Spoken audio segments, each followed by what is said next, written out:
Welcome to today's video on stopping recurring debit card fraud and understanding why a new card can get compromised immediately. We will move step by step from the hidden systems behind the scenes to practical defenses you can implement today. Let's begin. In this agenda, we will first set the scene with the experience of repeat fraud. Next, we will reveal the automatic billing updater mechanism. Then, we will analyze why thieves sometimes use your own email. Afterward, we will walk through a robust defense strategy and compare debit versus credit protections. Finally, we will give you a practical action checklist and test your understanding with short quizzes.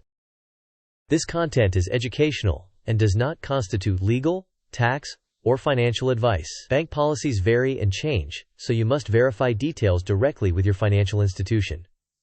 For tax matters, consult a qualified professional in your jurisdiction. With that clarified, let's transition into the story of repeat fraud and why it keeps happening. You may have replaced your card after a fraud incident, only to get hit again.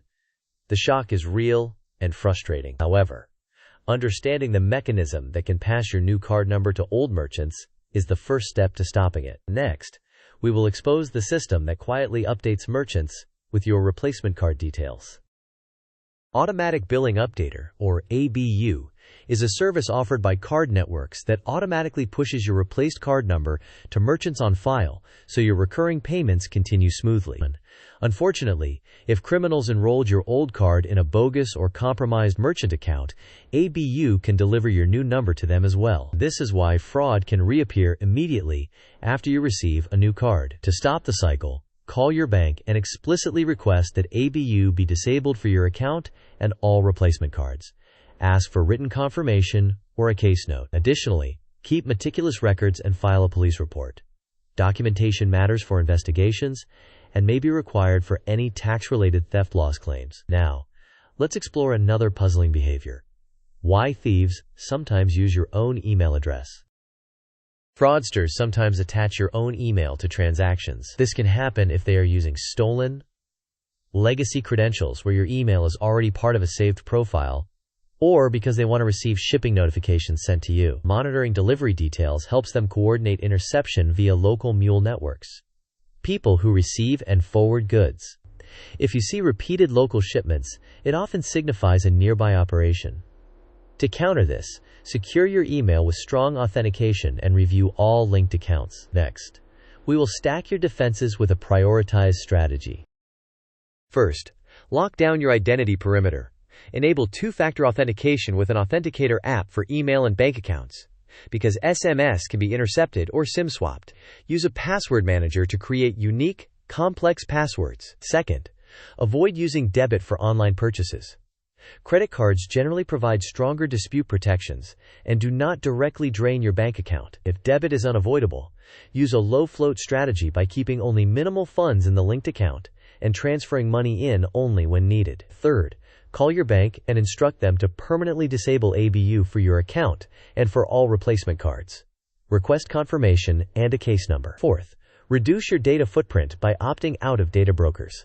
This helps prevent criminals from easily correlating and harvesting your information. Finally, document everything.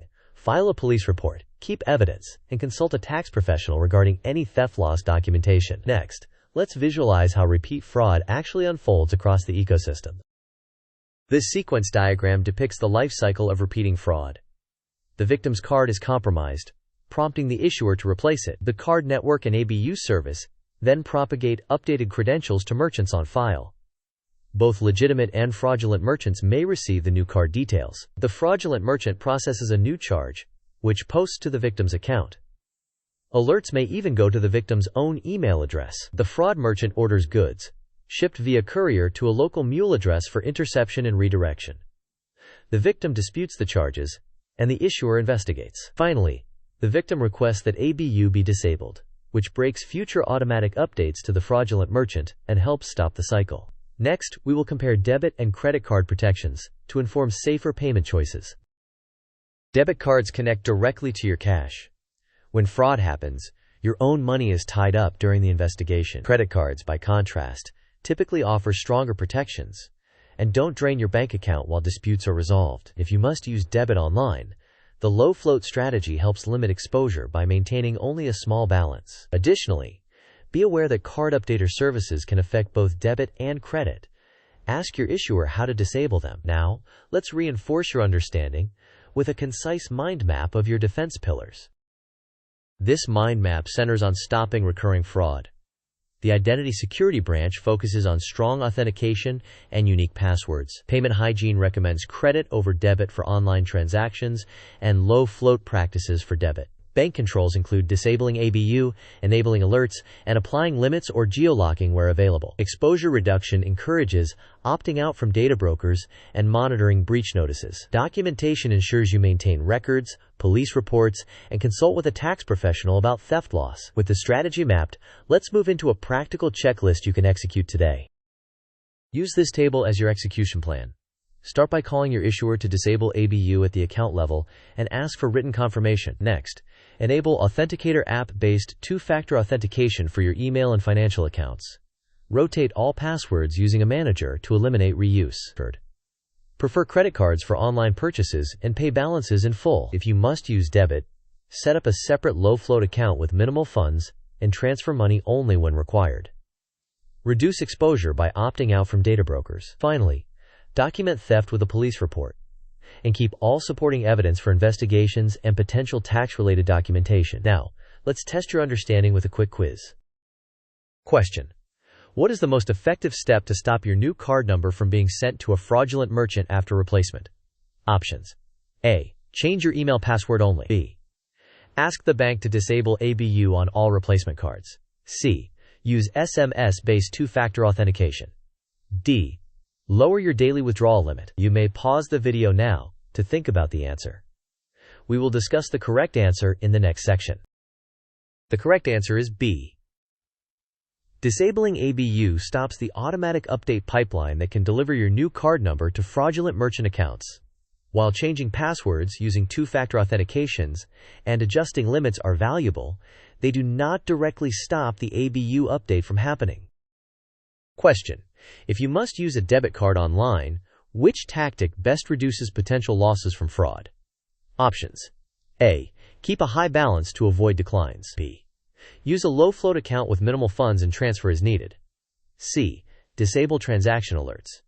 D. Share your card only with trusted friends. You may pause the video now to think about the answer.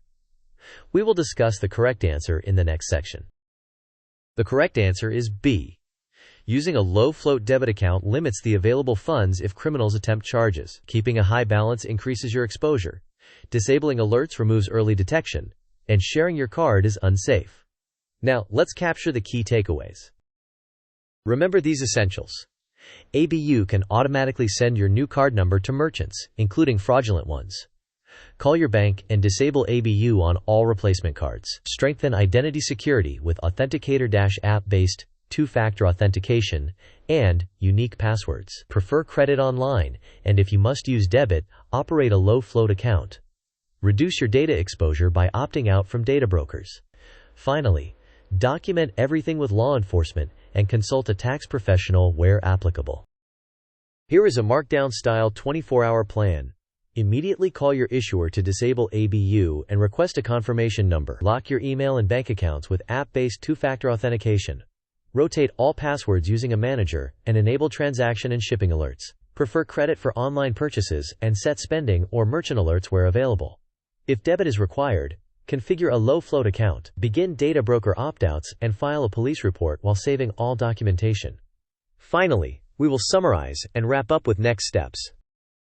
To summarize, recurring fraud frequently persists because ABU can automatically share your new card number with merchants, including fraudulent ones. Break that loop by disabling ABU with your bank.